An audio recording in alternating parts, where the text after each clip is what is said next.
Welcome to the Sherman Report. Here's Peter Sherman. Hi again. Stay with us for Stephen LeDrew and I and one of our chats on the topics that you've been thinking and talking about. That comes later in the show. Today is Wednesday. You know, it's amazing what a date on a calendar can do. No, we're not going to have another October 7th memorial discussion, but today I want to get into what it has been responsible for highlighting here in Canada currently. And I'm afraid all of this domestically will get worse before it gets better. While we've seen some real nastiness, there has also been some fairly remarkable behavior. One thing's for sure, people have taken notice. Example, a terrorist sympathizer group set up shop in central Vancouver the other day, burned our flag, led chants of death to Canada, death to the USA, death to Israel.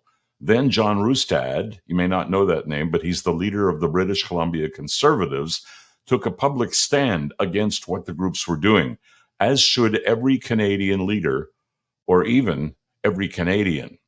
Conservative leader Pierre Poilievre has called for the inclusion of the group Samidoun on Canada's terrorist list, making them illegal here. The call came in the House of Commons from Conservative MP Michael Chong of Wellington Halton Hills. Listen. From Wellington Halton Hills. Mr. Speaker, the evidence is clear.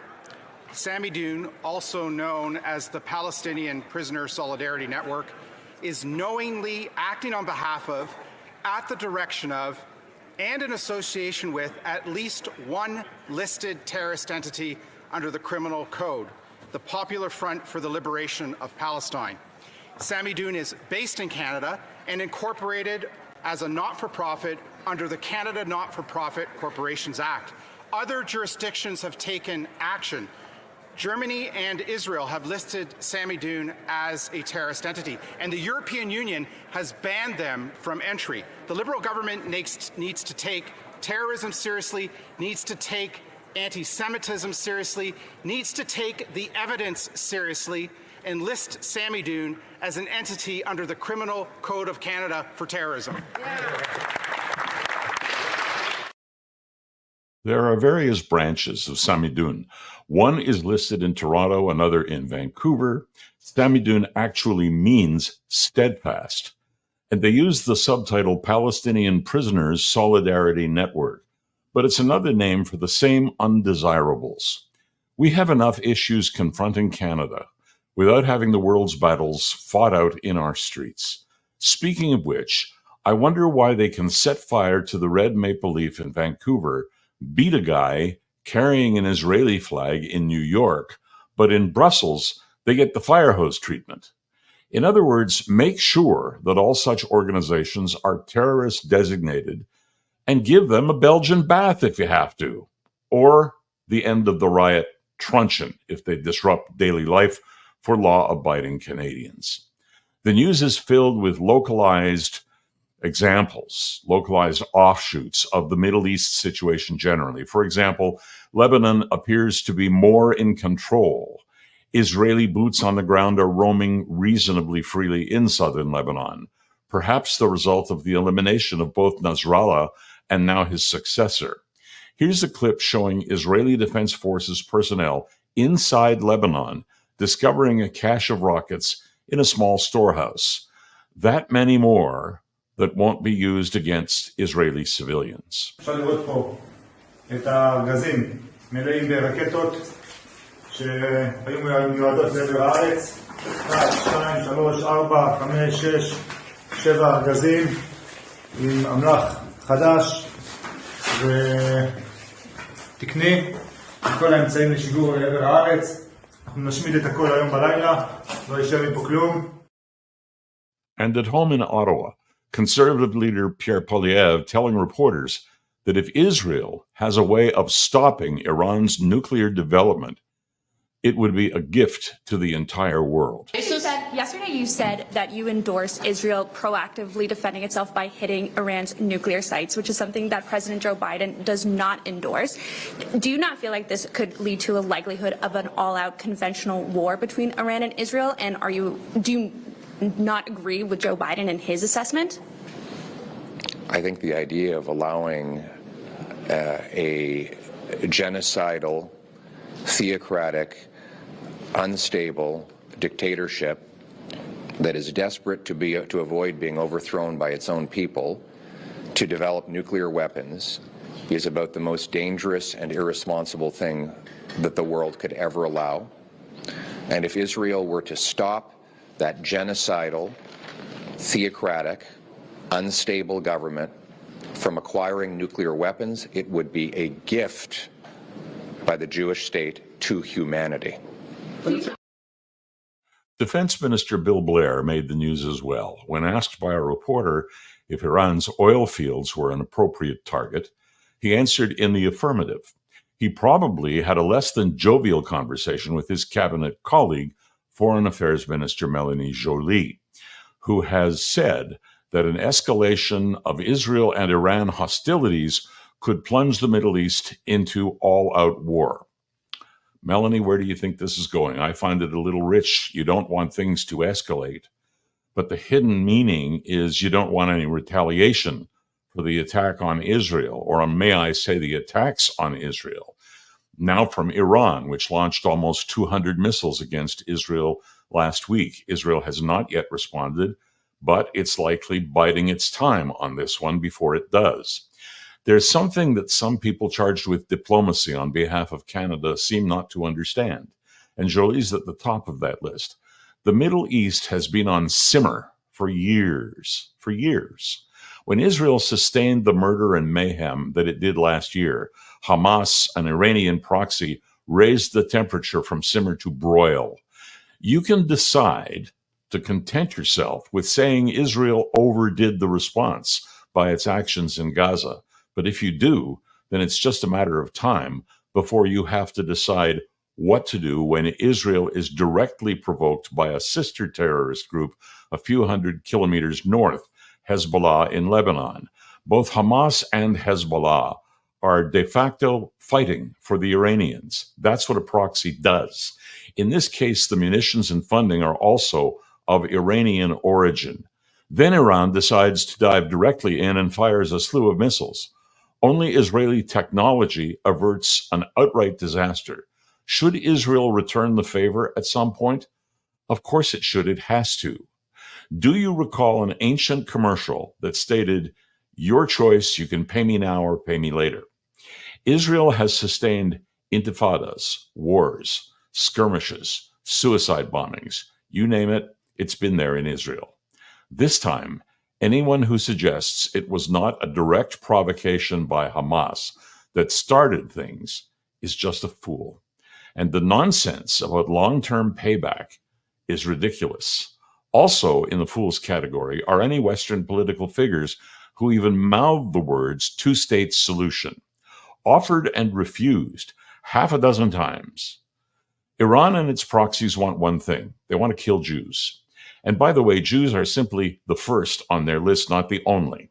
These people do not do anything useful in the world. On an entire world basis, they live only to radicalize others and convert the entire world to radical Islam. Not going to happen, but there will be much more blood before we get to that point. Back in a moment.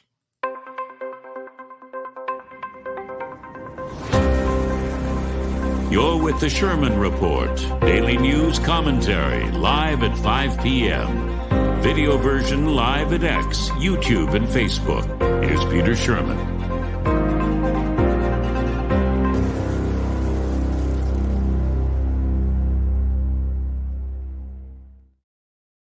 I keep looking for something of major import to all of us to talk about on this show, but it gets harder and harder. I know it's important that a Nobel laureate, for example, whose prize recognizes his background in artificial intelligence, was the clincher. And he's saying now that we'd best be careful. The genie is out of the bottle. Those are my words. But George Hinton, a fellow Canadian, says AI could become smarter than we are and turn on us. That was a science fiction movie. It was many movies just a few years ago. but he says it's a real possibility. Now, there's a story for you. I'm sure we'll be hearing more about that and talking more about that in the days, weeks, and months to come. But the story that is on every front page and featured in every TV newscast is, of course, the violence I was speaking about before the break. Violence and hatred being demonstrated not just in the Middle East, but all over the Western world because of the events of the Middle East. This morning, I noticed a tweet by well-known Mohammed Faki of Toronto. He is revered by his community, the founder of Paramount Foods and a number of restaurants under the umbrella.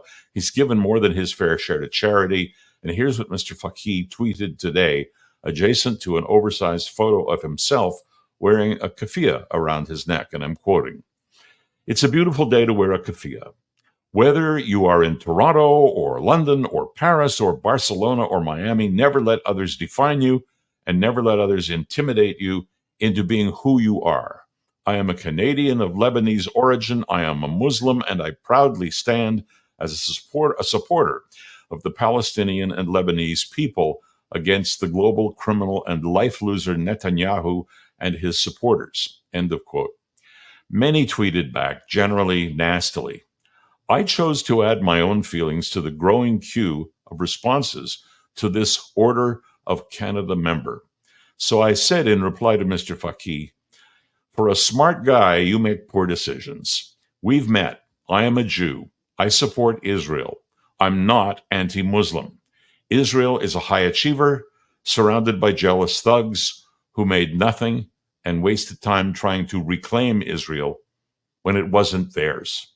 So they produce hatred. Sorry for you." End of my own quote.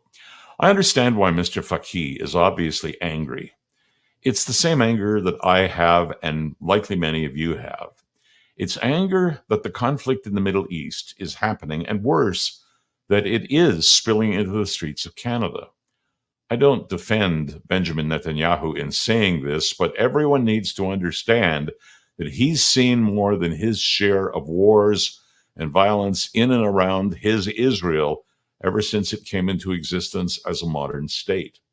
Every single time it happened, some do-gooder country or coalition of countries or the United Nations negotiated, and everyone went home and played nice for a few months, and then it would begin again.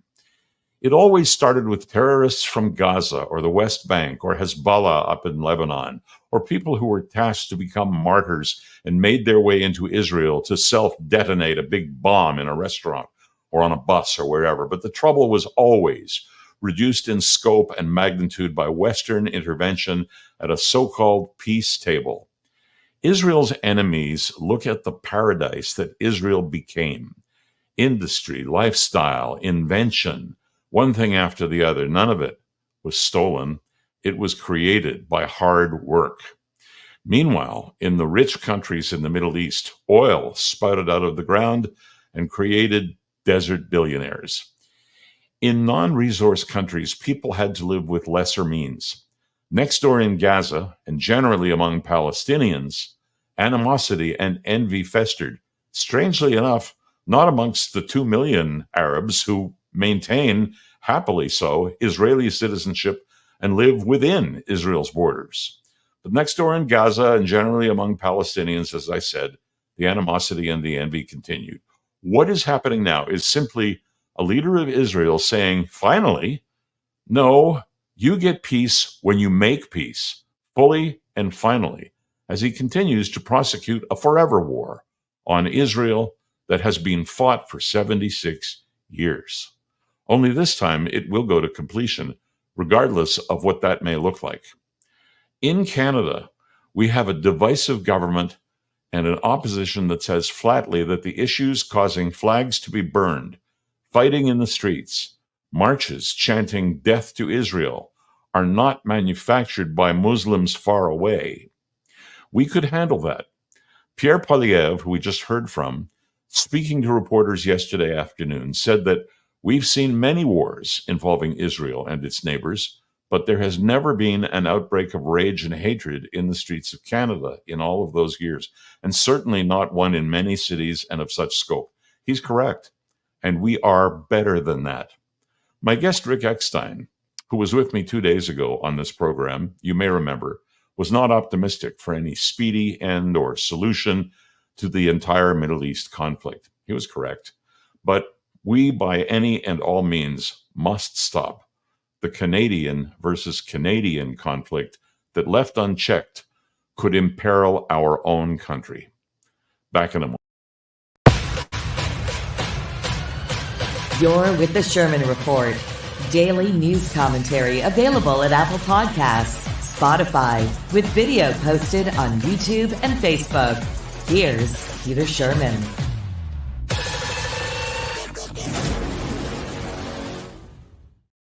So we're back, and back coming your way in a moment is Stephen LeDrew, who joins us most every week at this time. And we have so many topics. We were just chatting before. We probably could do 2 hours on the topics that we got, if not more. Good afternoon, my friend Stephen. Love to be on your show, and you're absolutely right. Although I think that you're cutting it down for 2 hours. We could probably go for hours after hours on many of the topics, but particularly the one that you're going to be bringing up right now. So either you and I are both incredibly well informed, or we're just blabbermouths, one of the two. But either way, there are a lot of things that should be spoken about today, and I think the one that stands out is we're looking at all kinds of problems in. People say, well, Sherman hates Justin Trudeau. I don't hate anybody, but this is the post-national society that Justin Trudeau has been talking about for the past 9 years. We've got unchecked immigration into Canada, and I think what highlighted it is the flag burning the other day, and people in Canada, in Vancouver, shouting death to Canada. I mean, death to Israel. Yeah, I get it that there's a group that would like to shout that. They shouldn't by law, but we don't enforce that. Death to the United States. I've heard it as well. It's a foreign country, but it's a friend of ours. I don't like it. But death to Canada, first time ever. Well, you're absolutely right. And I think that demonstration where they burned the flag and they were supporting Hamas and Hezbollah, they meaning people who are not born in Canada. I don't want to be xenophobic about it, but it was Trudeau who, as you said, wanted to create a post-nationalistic society. And in doing so, he doesn't like the traditional Canadian values of hard work and reward, capitalism, and ethical behavior. And so that single flag burning is the focus on so many things that Trudeau has done, which is wrong to Canada. His best man at his wedding, Mark Miller, who is the Minister of Immigration, has said that we have decided to have Canada as an open society, which is why we have unlimited immigration. We have no security checks, or very few security checks on people coming in. He is the one who said a number of weeks ago, I have decided to let 5,000 Gazans into our country. And so that is not 5,000 individuals, that is 5,000 individuals plus their families. And there'll be no security checks on that, which is why we have a whole bunch of people in Canada, Peter, that have been brought in here by this Trudeau government, undoubtedly given a lot of money when they get here.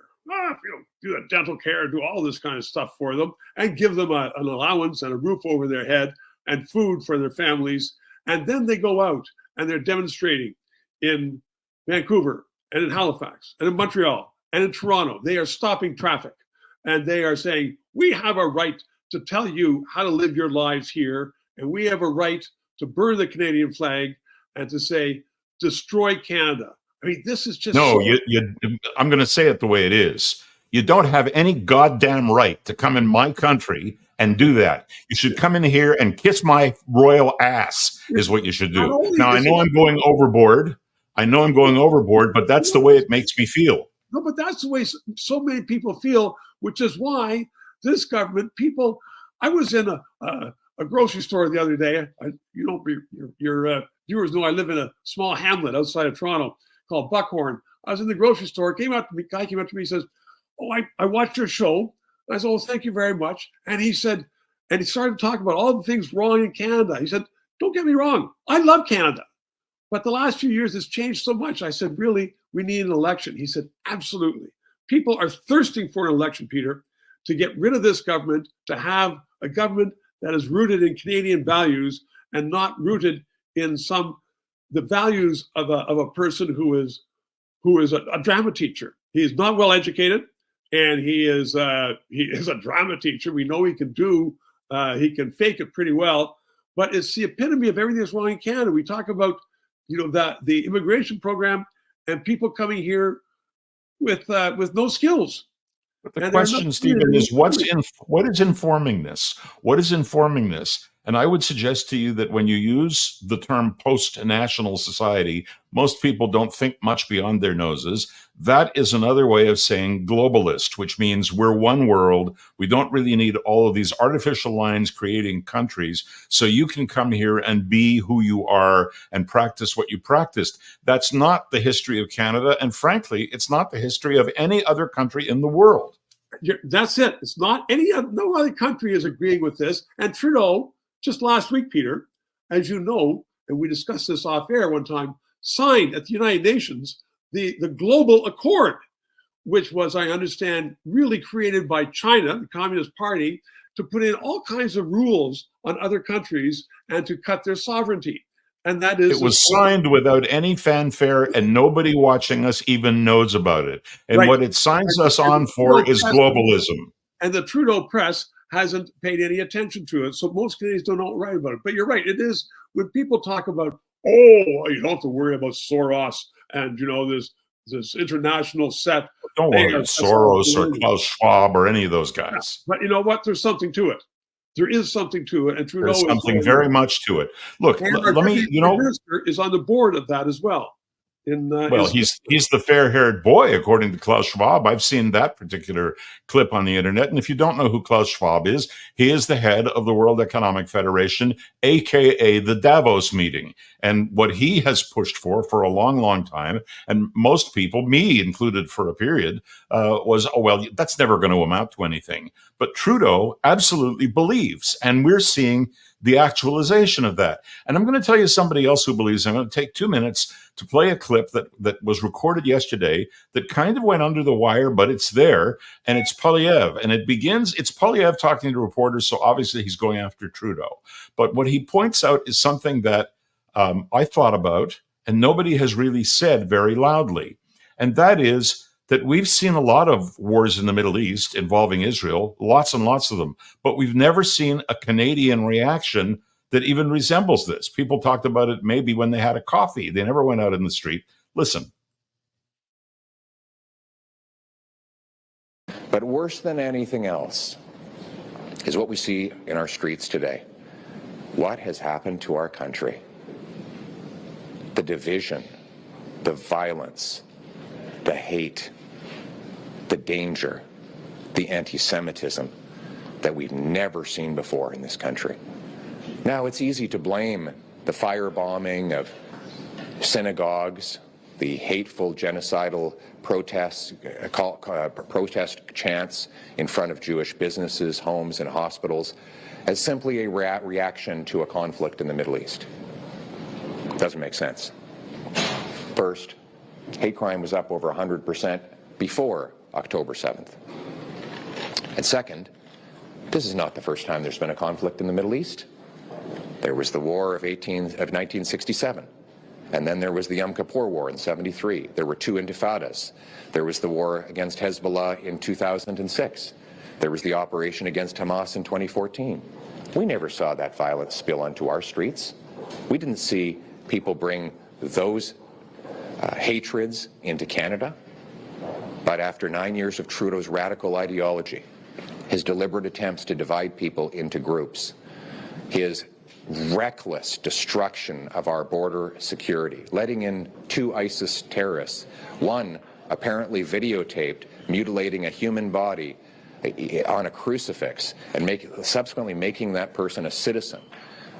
These kinds of reckless policies and the actions of this government, the refusal to condemn these remarks. Just yesterday, the Minister of Foreign Affairs did something unbelievable on the floor of the House of Commons. I read the genocidal comments that have been made by these radical mobs, and I said, would you just condemn it? She wouldn't condemn that. Israel will soon be gone. She wouldn't condemn that. There's only one solution, intifada, revolution. She wouldn't condemn that. So there you go. I know that was a political speech designed to be reported. He was talking to reporters, but I think he's bang on. I think he's got it. It's kind of like the cat's out of the bag. There's an agenda operating here beneath what our government is doing, and it has successfully been implemented, and it's tearing us apart, Stephen. But Peter, you're a student of history, as am I, as I'm sure many of your viewers are. And this has been going on slowly but surely for months in Canada. It's getting worse and worse, and the Prime Minister's office, paid press, does not always report on it. But I think this incident of the flag burning, saying destroy Canada, destroy Israel, will be that starting point for people to really start saying, stop it. Stop this idiocy. You are destroying our country. And I hope it is, because I want this to stop. I hope that we have an election this fall through some machinations in the House that nobody can forecast right now. But with the NDP no longer being bought off by the Liberals and the Bloc asking too big a price, there may be an election. And I hope that Canada has one and we just get rid of it. I say Liberal. I'm a Liberal, but I'm not a follower of Trudeau. I think this is a progressive, narcissistic party, if you want to call it something like that. But I think this event may be that flashpoint. You and I, you study wars. There's something that just sets it off. I hope this sets off people in Canada starting to really think about what is happening to our country. And I didn't know about that clip that you just played, Peter. Was it played on any of the mainstream news? I think a couple of mainstream people hit it. But they played the portion of 60 seconds in which he was asked whether he would endorse Israel attacking the nuclear facilities of Iran, and he answered, "I think that the world would consider it a gift." That was big news, and that got reported. This was underreported. And I'll tell you something else. I mean, you touched on it, and I don't mean to open up another can of worms, but without explaining the Online Streaming Act, Bill C-11, which is in force now, what it effectively does is it puts tax levies on the streaming companies, like take Spotify, which every kid in Canada has Spotify, and a lot of adults do as well. And then you go into the streaming services that we buy for our home TV screens. The taxes being applied, they're going to raise a ton of money with that tax. And what it's supposed to do is enhance the distribution of Canadian tax dollars to media, now including radio and television, to support them. And what that means is you're not going to buy off. You're not going to buy me off. You're not going to buy you off. But you've already bought off a bunch of print media. Yeah. You've bought off some television. Now you're going to put more in the kitty to keep them alive with the 20th century technology in the middle of the 21st century. Yeah, it's unbelievable. And it's the minister's office who's going to decide who gets that money. So the Canadian citizens who use those services are going to be complaining because Spotify, they aren't going to absorb those higher taxes. They're just going to... No, you're paying it. They're going to jack up their fees. People will pay it. And all that money, it's like socialism. All that extra money goes to the government, and the government's going to decide who his friends are, which is going to be the friends in the media, and they'll give them that money. And, Bell executives can pay themselves, 5 of them got a $38 million bonus a year or two ago, and they fired thousands of people, hardworking, reputable journalists. And we're just going down the road to a banana republic. But we aren't even I don't know if it's that far down the road, Stephen. We aren't even as good as a banana republic because some of them have principles. Canada, we are just going out to lunch. And so I hope this really works. It's incredible, and it saddens me incredibly as well. But I hold out hope. And people say to me, well, why would you vote for Pierre Poilievre? You don't really know who he is. Well, I'm lucky. I know a little bit more about who he is than most people because I've on and off known him for about 15 years, and I think he's a decent guy. Well, he has no experience except being a parliamentarian. Yeah, He has a fair amount of business experience making his own money at the early part of his career, but more importantly, he's not coming off a ski hill or out of a drama school. And I'm not dissing ski instructors and drama teachers. I'm saying if you're talking about electing somebody who can do the job or can't do the job, I'll take my chances on Poilievre. We already took our chances 9 years ago on Trudeau, and look what we got. And you know what? When people say, well, I just don't know anything about him, as people said to you, I say, well, you know Trudeau. So let's at least look at the alternative and give the alternative a chance. Because, we know what Trudeau is going to be doing. That's what it's going to have to be. Stephen, thank you. We're out of time. I'll talk to you soon. I look forward to that. Thanks, Peter.